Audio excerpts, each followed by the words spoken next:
Buenas, en el siguiente video explicaremos el funcionamiento del integrado TL494. Em, Entre los muchos usos que tiene este integrado destaca el uso en el control de fuentes de poder, que sería una de las características o uno de los usos más frecuentes e importantes que se le da al mismo. Este integrado tiene todas las funciones pues, que se necesitan para construir circuitos por modulación de pulso.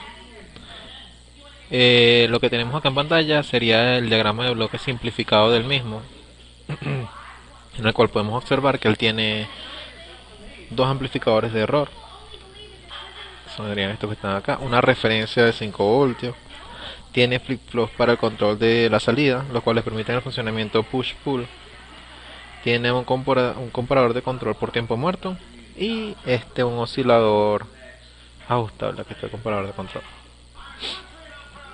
Vamos a explicar entonces también lo que sería el funcionamiento o el funcionamiento del mismo para un ejemplo de aplicación. Se nos pide montar un circuito electrónico que sea capaz de convertir el nivel DC de una fuente no regulada a un nivel DC regulado de menor amplitud, usando el integrado, pues el TL494. Nos señalan las siguientes especificaciones: variaciones de línea de 10 voltios a 25 voltios, voltaje DC de salida de 5 voltios DC, voltaje de rizo de salida cuando el voltaje de entrada es 15 voltios DC y la corriente de 1 ampere que sea menor o igual a 80 milivoltios pico pico, corriente a plena carga de 1 ampere, corriente de cortocircuito cuando el voltaje de entrada es 15 voltios DC y RL 0.1 ohmios de 1.5 ampere. La eficiencia cuando el voltaje de entrada es 15 voltios DC y la corriente de salida es 1 ampere tiene que ser 70% y la frecuencia de conmutación 20 kHz. Acá entonces tenemos más o menos lo que sería el esquemático del diseño que vamos a realizar, los parámetros que vamos a buscar.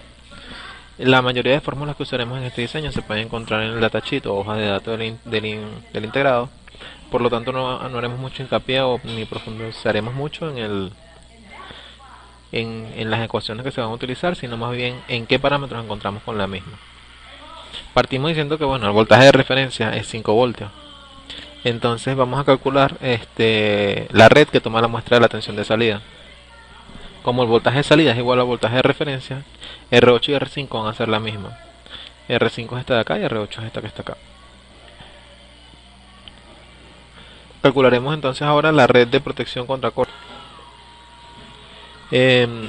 buscando el valor de R7, teniendo R2 de 0.1 ohm, la corriente de 1.5 ampere y RC de 5.1 kilo ohmios.